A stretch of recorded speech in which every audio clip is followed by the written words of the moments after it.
Welcome back. I've got Vlad Taman online. Vlad, how are you? Good. How you doing, Michael? I am good. I've been looking forward to this one for a bit, and you're doing some really cool stuff. So, why don't you share a little bit about you, and then we'll jump into the conversation. Well, I appreciate it. I appreciate it. I just want everybody to take a second if you have a chance. I actually got a chance to listen to some of your podcasts already. Definitely helping a lot of people out, which is awesome. So if you could leave the man 5 stars, I already did. Very, very good podcast. So um with that said, so yeah, I'm actually been around the trading world for a little bit. I'm originally from Ukraine, so an immigrant. Been here since 1989. So I came during that time when they were switching from communism and had a lot of struggles in my life as far as finding the right financial freedom.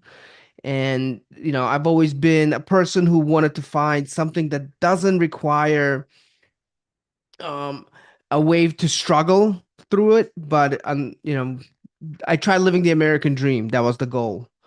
And part of it was to get to a point where you're all the way up the ladder in corporate America, which I was able to do at a young age, around 23. I was like right below the CEO at a Fortune 500 company and did very well.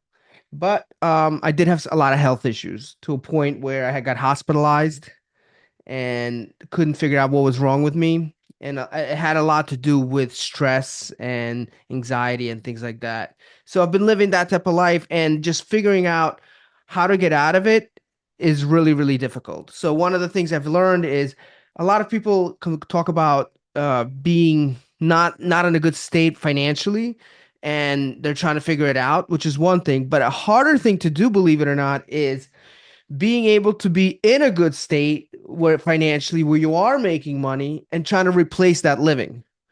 Because it's one thing if you're making, 20 grand, sorry about the balloons, about like $20,000 a year or something like that. It's easy to replace. But I was making a lot more and I couldn't figure out how do I leave that? And the lifestyle was already there. So that's where I was at. And I tried different things. I tried shortcuts, I actually tried trading, day trading, things like that. It just didn't work out for me. And I tried bots.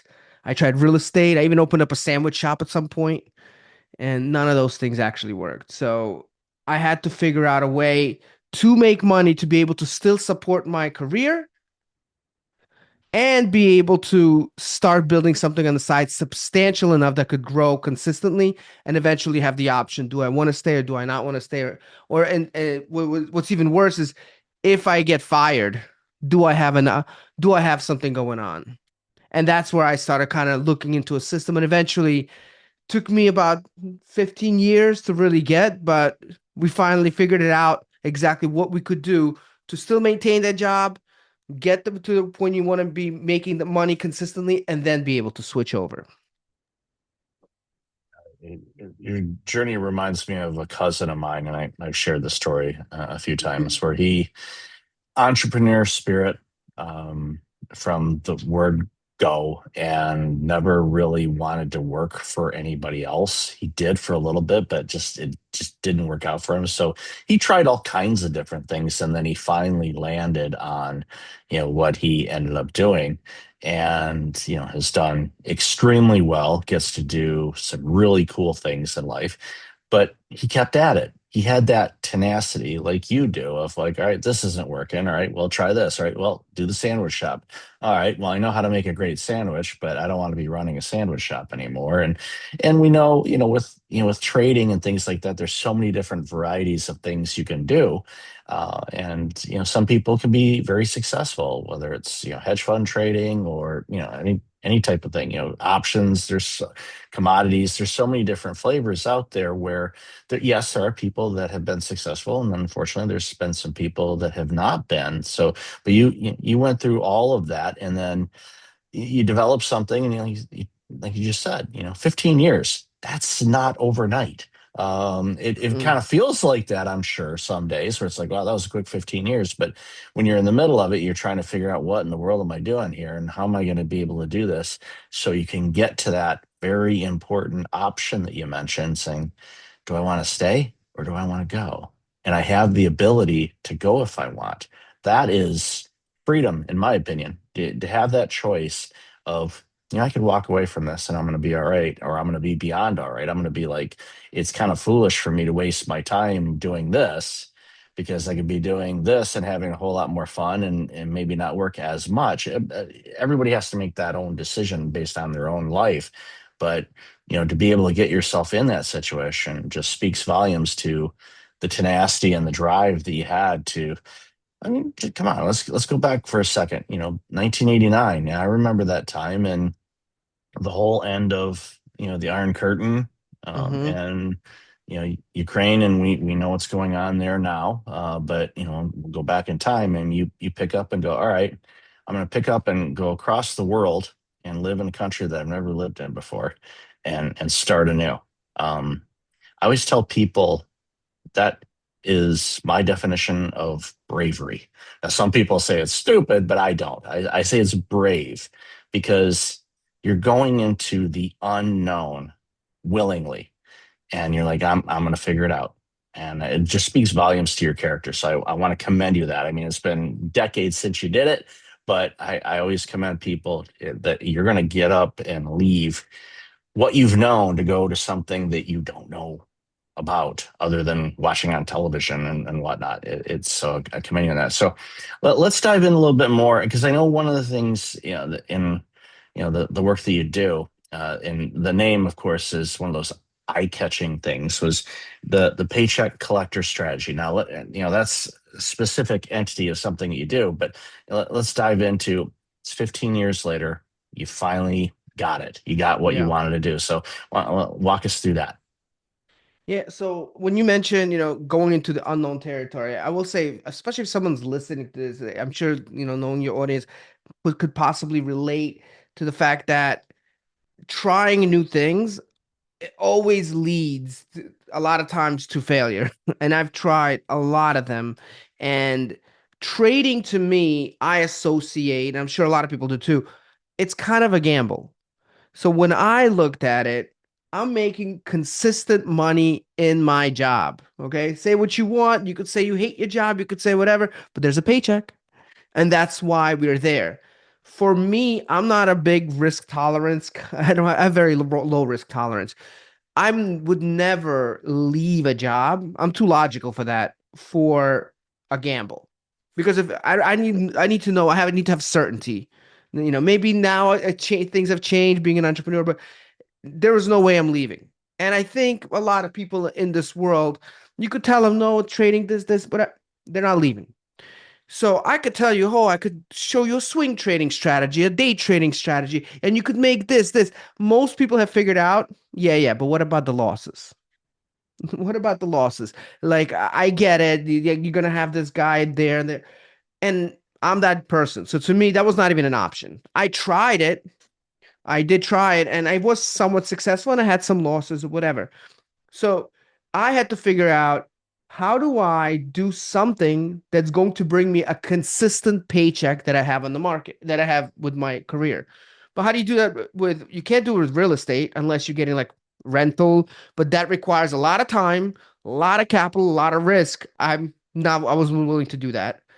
I tried the sandwich shop, thought maybe self-employment. That ended up being worse. It was like almost like slavery on your own, and you're paying for it.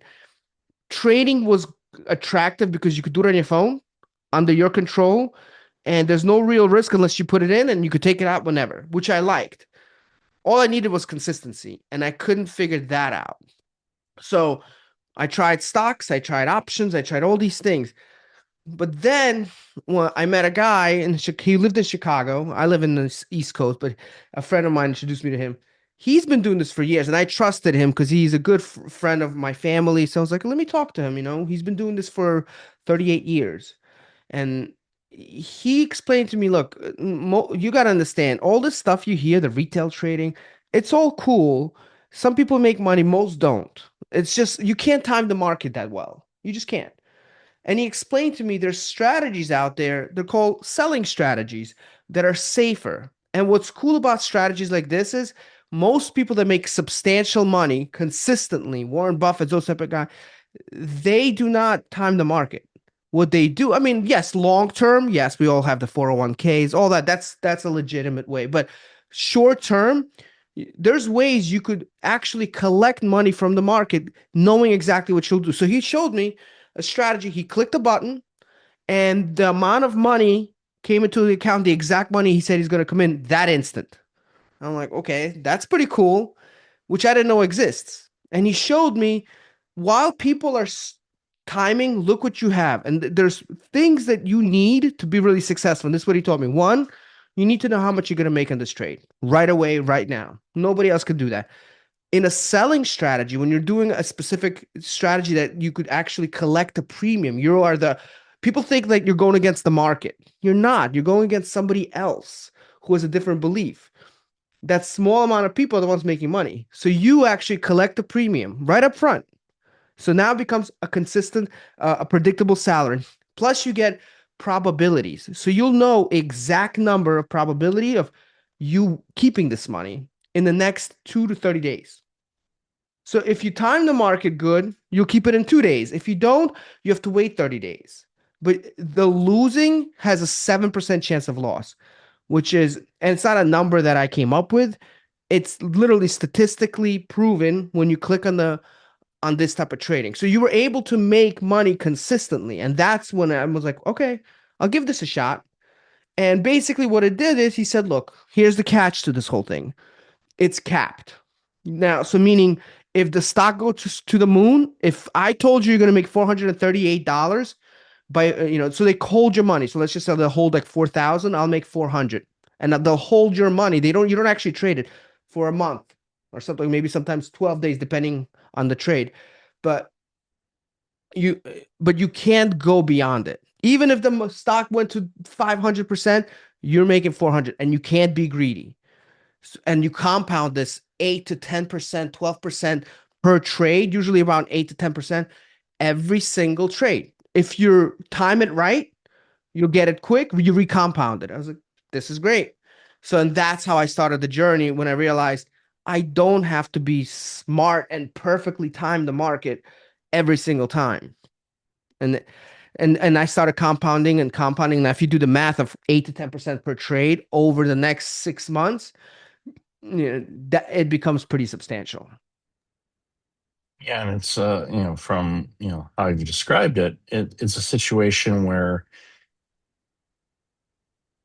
not that it protects him. Before I continue, folks, we're having an investment conversation. We're not providing investment advice. Do your own due diligence and research and all that stuff. This is an investment conversation. So I want to throw that disclaimer there. So if someone says, well, if Vlad said I was going to get 438 bucks, no, no, no. He said that's the example that he gave that he did himself. But, do your due diligence, folks, and we'll make sure you have all the information in the show notes for that.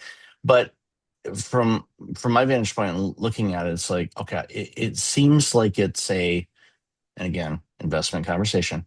It seems like it's a bit more of a protected, in a way, trade. I mean, you still lose, obviously. It's not like a put the money in guaranteed to win. It's not like a the rigged game that your parents played on. Okay, who's going to get the prize? Well, everybody does.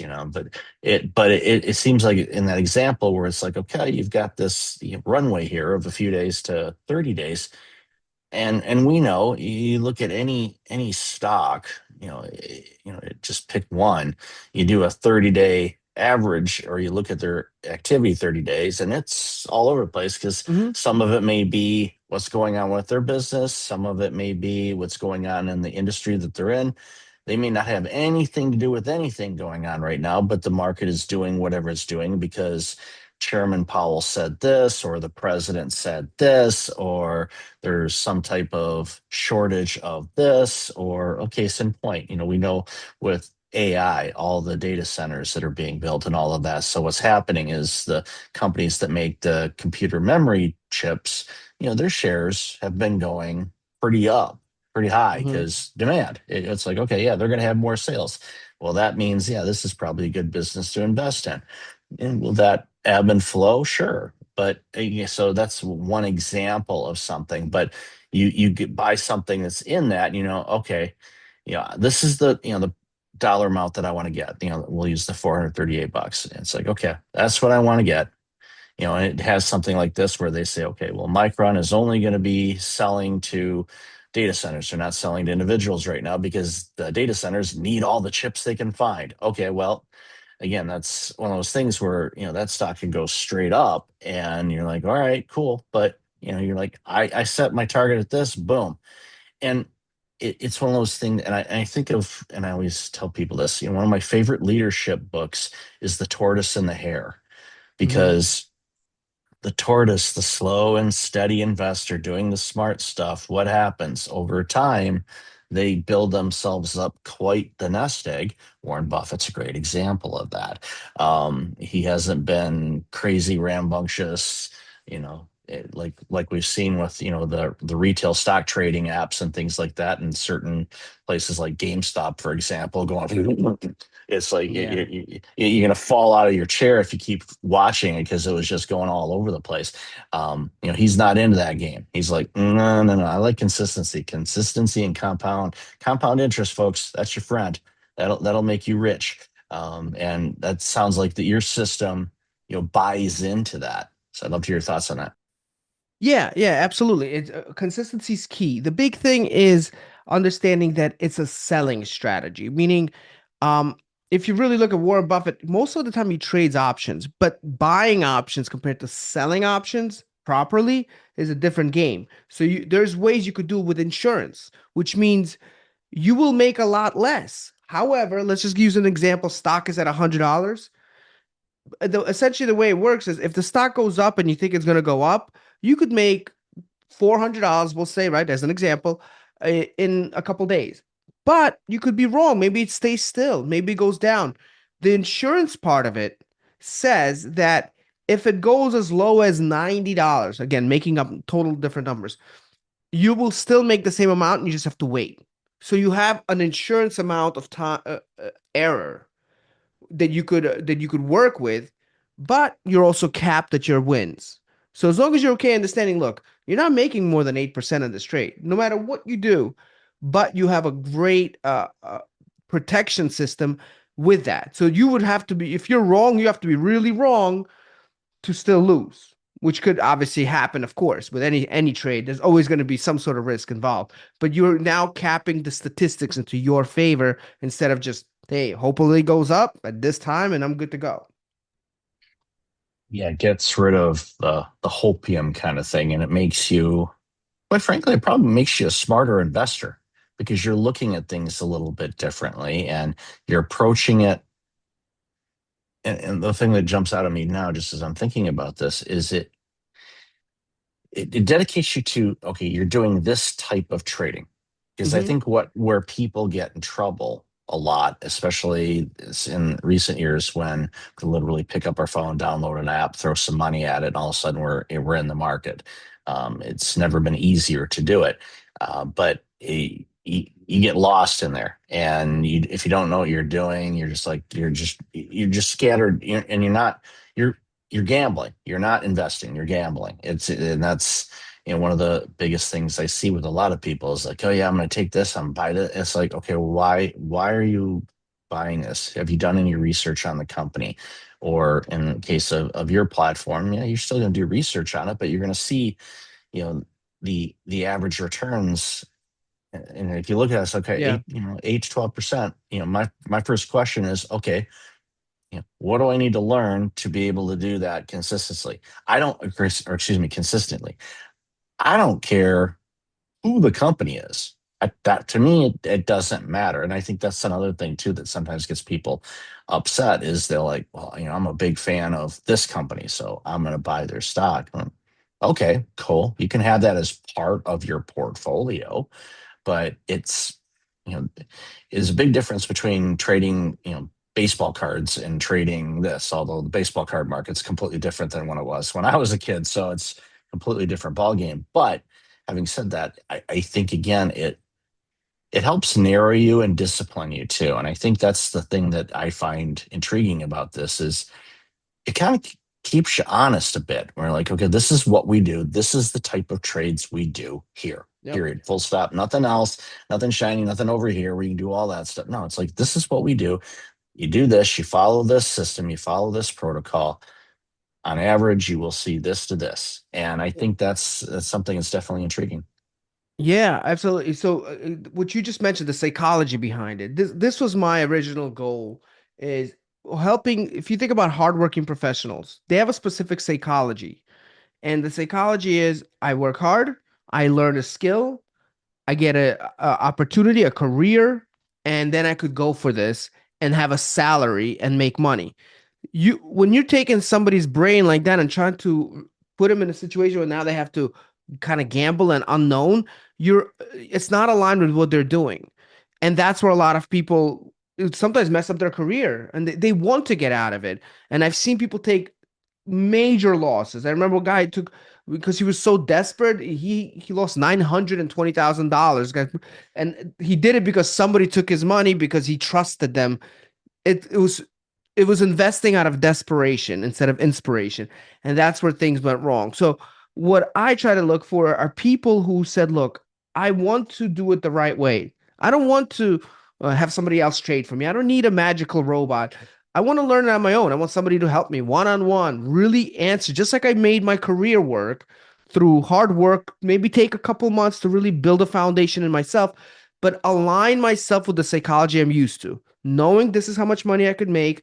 Don't get greedy and build it up just like you did with your career. When you have that type of mindset, you could align yourself with your lifestyle currently and have both happening and not freak out. Don't try to go for a quick win because you want to leave your job. It will never work. It could. I mean, you could. Anybody could hit the lottery, but statistically saying, it's just not gonna. That type of trading has never. I've never seen it. We get all the calls of people who said, "Yeah, I saw this guy make $200,000 in a day, but then they lost 300 the next." It's a yo-yo effect. If you could get the right strategy that could make substantial gains consistently, not crazy, that's the style you want to kind of go for because it's going to align with what you're doing in your career. And then at some point, if you need to leave, or maybe a lot of people we come have spouses who just need more time with their kids or their marriage, or just they need to take more vacations, but they're so stuck in their career that becomes debilitating. So knowing that, hey, I've been building this in the background takes a lot of stress, especially now. One of the biggest issues we've seen with people, AI. We get a lot of people now who are scared to lose their job to AI. Like they're like, we've had a company recent, a Fortune 500 company, announce publicly to their employees saying, we are going to get rid of 16,000 jobs. And it's just a matter of time. Like I've never even heard that. So how do you relieve that stress? What do you have going on that's going to be a way to for you to create a salaried approach? Again, always risks involved, of course, with anything. I mean, in the job, your salary is only as good as, until tomorrow. So I'm trying to align that type of thinking with the people like that say, hey, I already have this mentality. I have discipline. I know what it takes. I just need the right strategy. I need the right mentality. I need the right mentorship. And I think, I could do this. I think that's a great way to wrap it up because everybody's like, well, the safety of a job, like 16,000 people don't have that safety coming up whenever that happens to be. And that's not the only company that's doing that. A lot of companies are doing it, not just because of AI, but current economic situations, what's going on with the world and all that stuff. There's always, and I've seen it in my life, there's been times of economic growth and there's been times of retraction. And I think globally we're well into a retraction period, depending on where you are and what it is. So, like with anything, it's like, okay, what skills do you have if you want to continue to do the work thing? But I'm a big fan of diversifying your income. Don't put all the eggs in one place. Even though my company's name is Breakfast Leadership, don't put all the eggs in one place. People get different sources of revenue coming in. Then that way, if something goes south or starts to falter or decline a bit, you've got other mechanisms that you can lean into so you're not figuring out, all right, what do I do? How am I going to make the mortgage payment? Or how am I going to make rent? Or how am I going to buy food? Or any of these things. And if you work for one company and that's your only source of revenue, That is definitely in my opinion, again, just my opinion, that is a bigger risk than doing other things and trying to generate revenue from different sources. Gone are the days of our grandparents that went to work for one company out of high school or out of college, worked there for 25, 30 years, retired, lived a great life and all that stuff. Those days are gone. Will they come back? Not in that format, I don't think. Maybe I'll be wrong. Hey, fine if it did. I don't see that happening. And so diversify, come up with different skills, new ways to generate revenue, and investing obviously is one way. And Vlad's system is definitely something you should at least take a look at it. So love this conversation. Where can people find out more about your system and everything else you're doing, Vlad? Yeah, absolutely. So I actually created a special little gift for your specific listeners. Thank you. So I'm going to get you that link. It'll literally be for only the people for Breakfast Leadership Network podcast. So you could just click on there and I actually provide you my community. You can see me go live, my strategy. You could literally have the whole breakdown of everything, totally just click on there. There's no cost to anybody who's part of your network here. And it's a great way to get started. It'll really give you a foundation. And the two things I will say that, people who hesitate, number one, time. Well, it's great that you're saying it, but I don't have time. I'm so busy. We work with hardworking professionals all the time. We work around the schedule. So we always say time is not an excuse. If you could put in 1 or 2 hours a week, which you can if you really look at your schedule. And number two, I'm not smart enough. we we do mentorship. So one-on-one, that's a guarantee we can do with any program we have. If you don't get it and you're not profitable, you don't pay. Very simple. It's in writing. Because if you just follow the rules and you just understand it, what we're teaching, you're gonna get it. That's why the program I'm giving you, if you can't understand those things, we most people do, almost everybody. And if not, it's because they have more questions and we answer them for you. That's why we have a community. So again, like I said, anybody in your network here, all they have to click is that link and it'll stay there for their Breakfast Leadership Network only. We're skipping the charge for them to get into our community. So I appreciate that, and I highly encourage everybody to take advantage of that and the links in the show notes. So, Vlad, thank you again for being you. thank you, Continued man. success, and really appreciate your time today. Appreciate it, man. Thank you.